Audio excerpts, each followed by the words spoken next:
And everyone, this is your boy Des the King, and we're back yet again with another episode of King Talk TV. As always, well, not always, but today I do have a special guest, and I'm going to bring him on. We're going to talk about gun rights. We're going to talk about should everyone have a right to have a gun, and we're going to talk about training in gun defense and do we need this? Do we need guns? And do we need to be trained on how to use guns? They seem like obvious answers, but there are people out there who don't think that who would say that regular citizens don't need guns, or only the government needs guns, or we don't need guns at all. So yeah, I'm gonna bring him on. He is a military veteran. I think he's currently active in the Navy. We'll get that sorted out soon, but it should be a great conversation. Again, this is your boy Des the King. If you're watching this live right now on Instagram, please comment below your name, where you're from, so I can shout you out here live.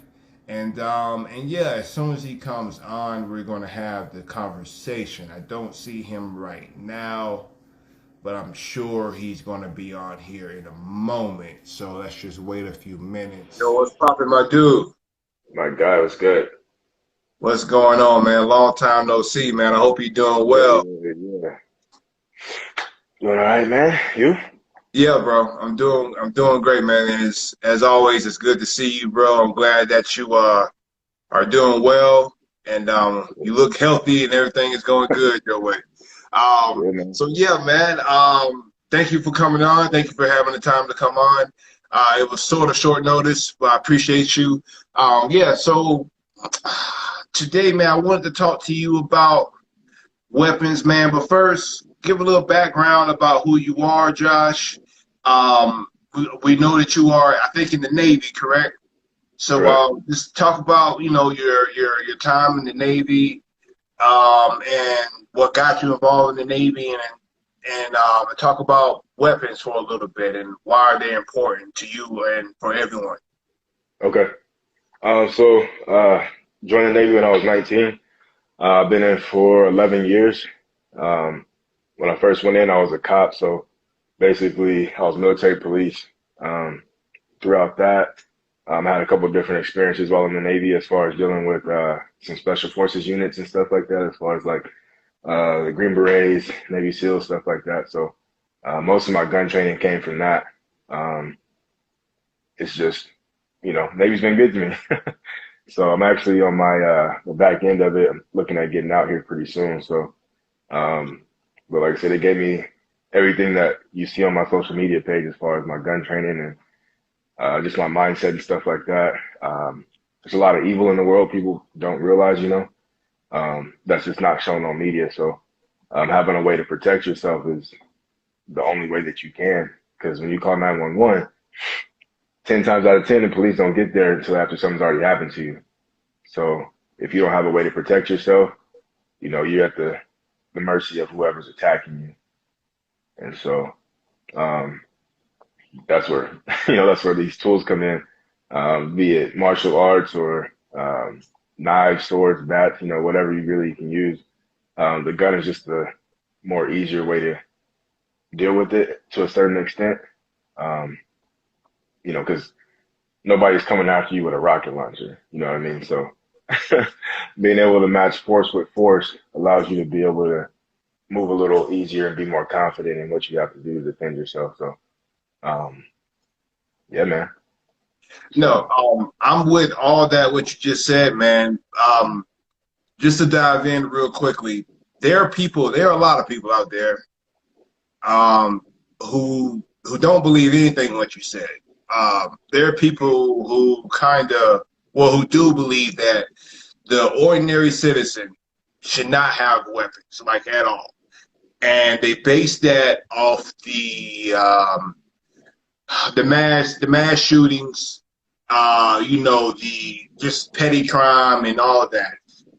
Josh, tell me why, even though all of that happens, tell me why we still need, and you kind of did explain it, but just reiterate again, even though we have mass shootings, even though we have all this petty crime or armed robberies, why is it still important for ordinary citizens to have a gun? Like I said, it's just the quickest way to be able to protect yourself in the event that somebody has a force better than yours. Like I said, you can't you can't go to a gunfight with your fist. You know what I'm saying? Like if that's your last resort, I understand. But having a way to protect yourself on that equal playing field allows you to be able to move more freely as far as being able to get out of that situation. So when it comes to like self-defense, the way I teach is I always tell evade, escape, and hide. You know what I mean? It's at the end of that that you might have to use that weapon. But if you don't have to, you don't have to. So like for mass shootings, a lot of people think that just because you have a gun, you have to pull it out and you have to start, trying to save the day.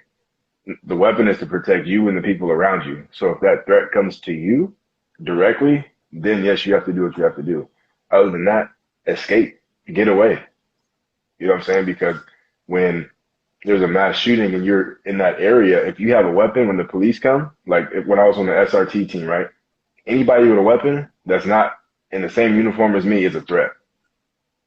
So there's different layers that people don't understand when it comes to being able to protect yourself. And like I said, for the days that we live in today with all these mass shootings and things like that, people being attacked, you have to be your first line of defense. Because like I said, if you're counting on police or some other entity to come save you, they're not going to get there in time. Most violent encounters happen within 30 seconds at most. You know what I'm saying? So you don't even have time to call 911 and tell them where you are for them to get to you. In the case of a mass shooting, you might be able to hide somewhere real quick, get on the phone, whatever. But then while you're on the phone, you're taking away your senses. Like your hearing is subject to your phone call.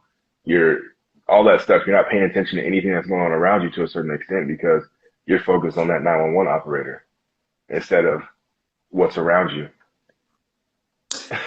You're essentially putting yourself in more danger trying Absolutely. to call for help than actually Absolutely. knowing how to defend yourself. And the whole point of having a gun is not to play hero, right? You're Right. not out there with a 9mm seeking out someone to shoot that's threatening everyone. You're not Superman. It's just No. you're here as it's a defensive tactic. It's a defensive situation, and you just want to protect your area, your family, your wife, your children, your area. But you're not seeking out anything, right? No. Absolutely not. Absolutely not. Unless, like I said, police and military, we seek things out because that's our job. Mm-hmm. But for the average civilian, you're not trained that well to be able to do stuff like that. You know what I'm saying? So you could end up trying to shoot the bad guy and shooting somebody else. You know what I'm saying? Because you don't understand what's beyond your target or, what's beyond that wall that you just hit. There could be somebody hiding on the other side of that wall and now you just shot them.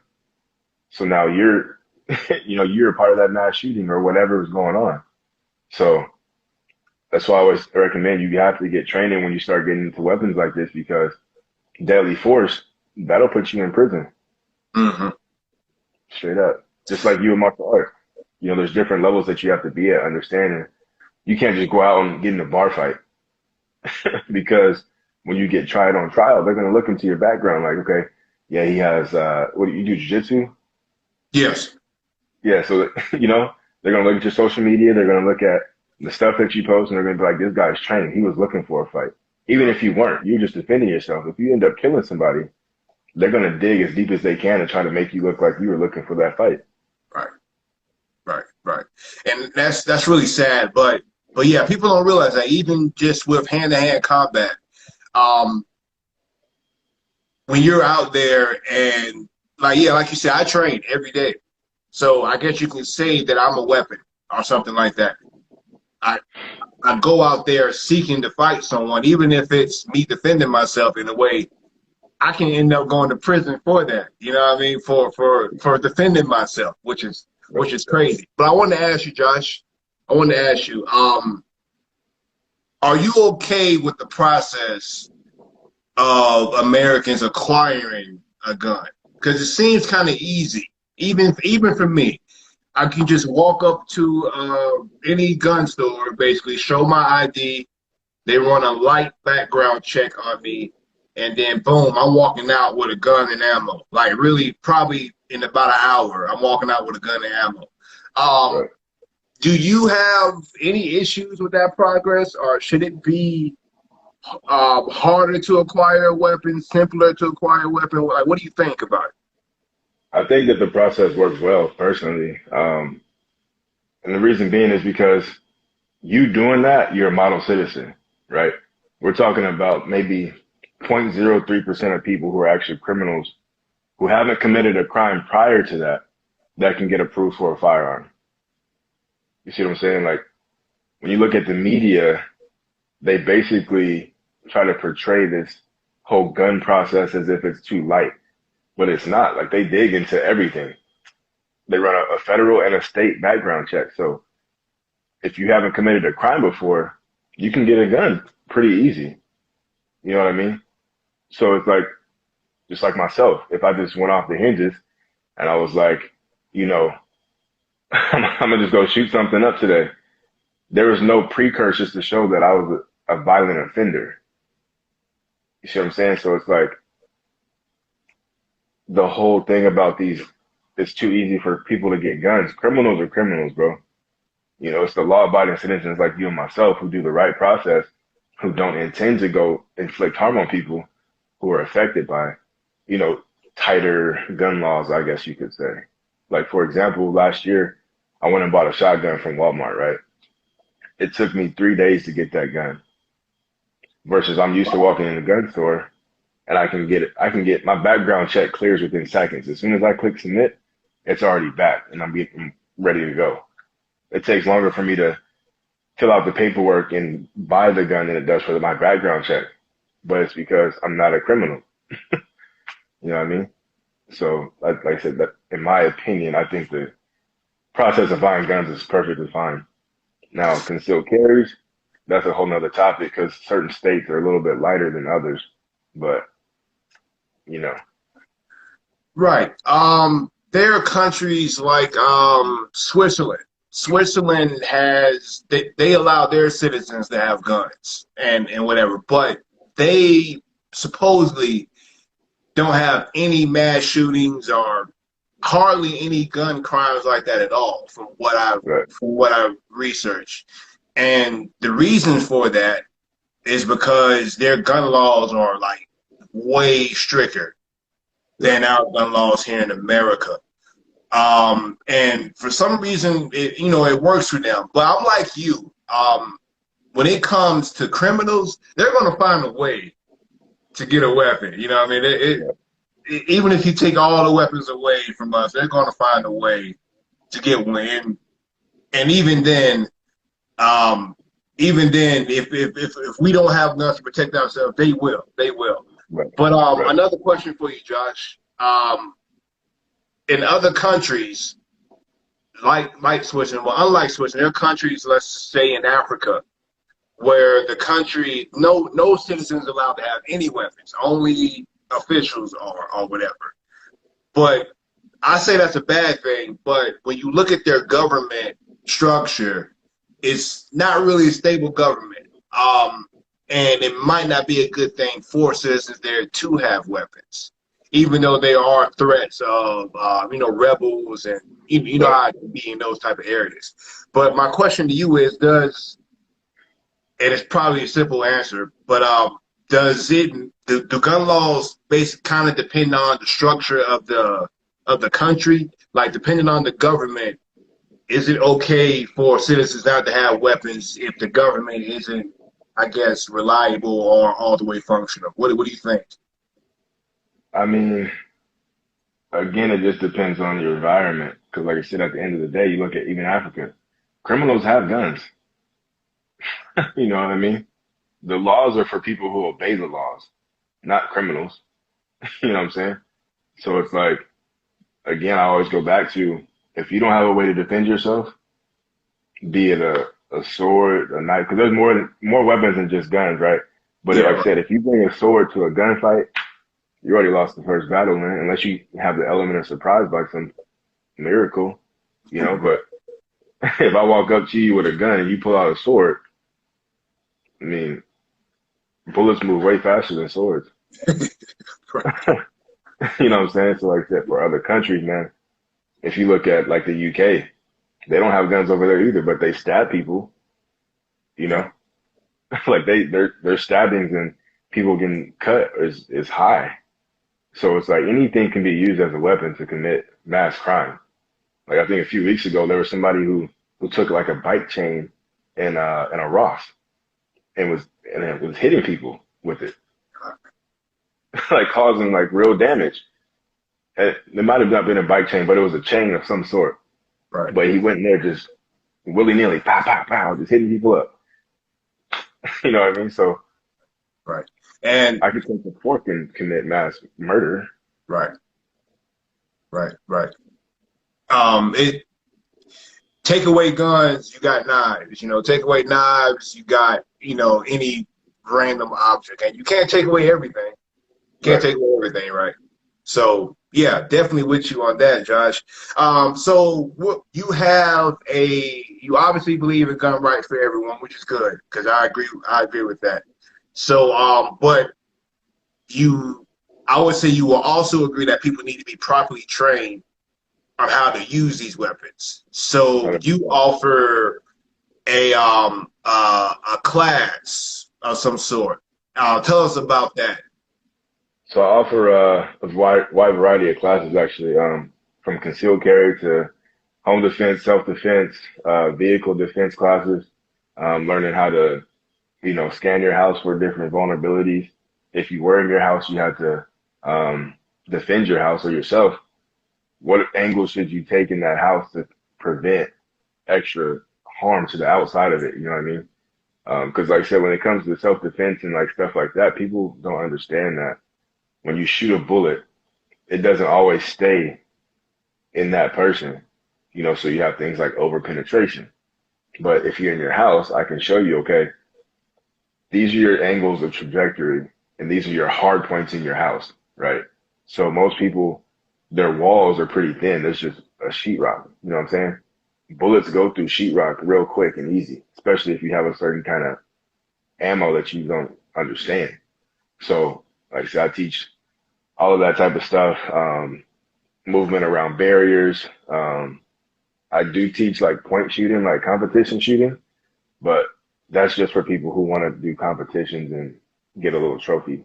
You know what I mean? But Right. when it comes to most firearms, you're using it for self-defense. You're not using it to go get a trophy. You know what I mean? That stuff's cool too, you know what I'm saying? But no disrespect to it. But like I said, the general firearms for serious reasons, not really you know, Right. so Right. I Why teach all is that it? stuff. Go ahead, man. I'm sorry. Please finish. Oh no, you're good. I was just gonna say that's what I teach. So virtually anything you need to know about firearms, I teach you how to take it apart, put it back together, clean it. If something happens as far as a malfunction, teach you how to fix that. What type of ammo you should buy, what type of mags you should buy. Like I do the consulting for first time buyers as well. So if you don't own a firearm, where it depends on where you're at, I can connect with you via FaceTime or Zoom and walk you through the whole process of how to buy a good firearm. That is awesome, man. That is awesome. Tell me, tell us why. If because you don't have to do all this. I could just go. I never had a gun before in my life.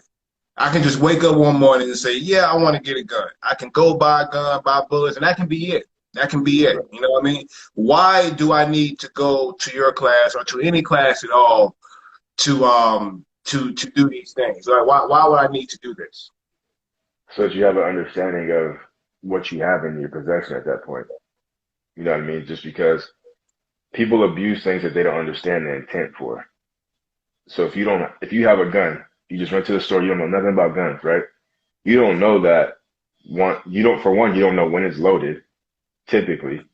You don't know that you're not supposed to point it at anything you don't intend to destroy. You don't know that you need to keep your finger off the trigger unless you're about to shoot. You know what I'm saying? Like there's all these different levels of gun ownership that people don't understand.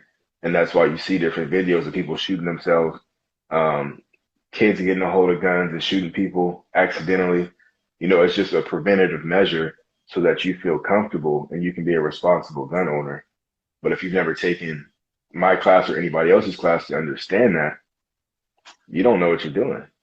You know, you don't even know how to load the bullets unless you get on YouTube, you know. But having somebody in person or be like to walk you through the steps, that makes things a lot easier.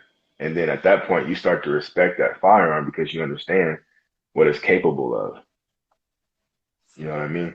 So shouldn't that be a requirement in your opinion? Like, because like you said, I don't know anything about guns. All I know about guns is that I can go to the store and get one. And I went and got one. And like you said, I don't know how to load bullets. I don't know if it's loaded. I don't know how to cut the safety off.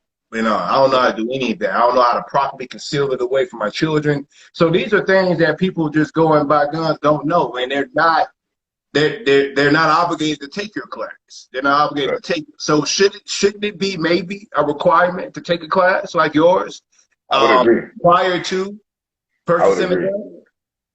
I would agree 100%. Because at least you show that you have some type of knowledge of what you're purchasing. You know what I mean? Like back to your previous question, that'd be a perfect requirement before being able to purchase a firearm. You have to have some pre-training before you could do this. Hold on one second. No problem, man.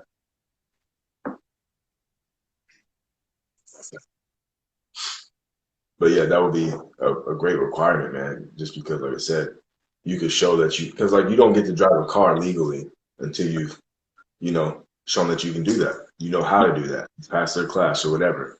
So the fact that you can just go buy a gun without any type of prior training, it's not wise. Right. So that's definitely something. I'm glad you agree with that. So that's definitely something that can be. Because Josh, let's be honest, it's not a perfect system that we have here with that. Would you agree with that? There could be some kinks worked out in the process of U.S. citizens purchasing weapons. Would you think so? I agree. Awesome, man. Awesome. Well, great, bro. Don't really have much else for you, man, but tell us a little more about the course that you're offering, because I do plan on. I have a South Carolina concealed carry license, but that doesn't apply in Colorado or whatever. Right. I don't know if you know this off the top of your head, but is the Colorado gun license, is it valid everywhere or in most places in the states? So Colorado's gun concealed carry gives you reciprocity, which means that other states honor it in 37 other states. So there's, 13 other states that don't honor Colorado's. Each state and each county is specific to where you live. So, like for myself, I have my Colorado as well, even though I live in Pennsylvania, but it gives me reciprocity in Pennsylvania. But I went and got Pennsylvania as well, just so I have more credentials, basically. But the concealed carry course, I'm going to teach you how to be a responsible concealed carry owner. So how you should conceal carry, what kind of gun should you purchase, what kind of holster should you purchase? Excuse me. Excuse me. If you have, just how to conceal carry in general, and then even understanding the laws that are into place with concealed carry. Because like I said, a lot of people think that just because they have a concealed carry weapon, it's their job to save the day. That's not always the case. You know what I mean? So going over how to basically step by step understand what it means to conceal carry, and when should you shoot, when should you not shoot? What are some situations? We walk through different scenarios. There's a lot of question and answer segments where I'm asking you, what do you think about this? So it's a 6-hour course, and then the live fire portion is just so that I can make sure that you can actually shoot. So if you did have to use that weapon, you can at least hit your target. You know what I mean? Right. Real quick, man, I wanted to ask you this. What I find it funny, there are a lot of states out there who have strict gun laws, like New York, for example, and California. And what's so funny about it, man, because you can't have a gun. If I'm correct, you can't have a gun in these states You or can, something like that. you So can, you you can, just huh? have to. Oops, sorry, go ahead. No, finish what you're saying. Go ahead. You can have guns in those states. You just have to go through their requirements to get one. And so, like for example, in California, you can't own a pistol, but you have to have the proper credentials to do so. And then you can't have a magazine capacity over 10. Ah, Or New York, same thing. You know, you have to be either police, military, or you have to go through their strong background investigation. It takes up to like a year to get approved to purchase a firearm in like places like even New Jersey, same thing. wow. Yeah, I think The, Maine is one of them as well. But if you look at it, New York and Cali have some of the biggest crime rates in America. exactly. Exactly. Why is that in your opinion, man? Because that's weird to me. It's so hard to get a gun there. Can't have that many rounds, but yeah, you have the highest crime rate. Does it have anything to do? Is that correlated with the population there? But well, what is that in your opinion? I think that it is, but I said again, like it's criminals, bro. People laws are for people who abide by them. A criminal don't care about a law, bro. So they're gonna have guns because they can get them off the street. You know what I'm saying? So it's not hard to get a gun, man. Even if I want to get a gun off record, I can go get one today. Somebody would sell me a gun somewhere. If the dollar amount is right. So Right, places like New York, Cali, same thing. They can get guns off the street just as easy as somebody can walk into a gun store and buy one. right, right. So do the strict gun laws even matter? Why even have strict gun laws? I don't know, control. I mean, I don't know, man. It's like you said, laws are for law-abiding citizens, man. Criminals don't abide by laws. Right, You know what I mean? Like the actually, I should rephrase that. The law is for when you get caught doing something wrong, you can be punished by that right, penalty. You know what I mean? But like right. I said, a criminal or somebody who intends to inflict harm, they're not thinking about, dang, if I shoot one person, I'm gonna go to jail for 10 years. Whatever. Right, You know what I mean? No, that's not how it works, bro. right. Right. So, Crazy world we live in, man. Crazy world. Man, Josh, man, thank you for your time, bro, and your insight on this. I actually want to have you on again to talk about this some more. 'Cause oh yeah, I think it's like it's a serious conversation. I think people need to have, because if it ever gets to the point where it's illegal to own a gun everywhere in America, I think the world is really heading towards a slippery slope after that.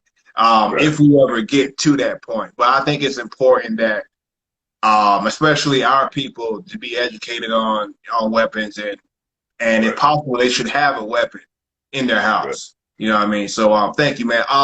Before we go, man, shout out your Instagram, maybe some information how people can get in contact with you in case they want to get a concealed carry or learn these tactical strategies from. For sure, for sure. So my Instagram is Kingdom Tactical 717. If you want to call or text, you can reach me at 719-396-0454. My phone's always on. My Instagram's always on. So, you know, even if you just want just a consultation on how to purchase your first firearm, that's only $35. I'll give you an hour of my time. We'll go over how to pick the proper firearm when you get there.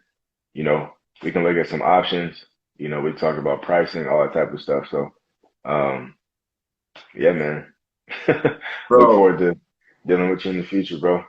hey, And then bro. we'll take some videos and stuff once we do my class and all that stuff too, so you can post that and Yeah, show. yeah. I want to do a whole. I'm gonna see if I can do the tactical. Does the real quick? Does the tactical class come with the concealed carry? Is that one? Nah, it's Yeah, separate. two separate. Yeah, we can do it all on the same day. It's just separate because concealed carry, you get a certificate for. I can give you a certificate for the tactical side too. Getting more to like the self-defense shooting and defensive shooting. But they're just two different.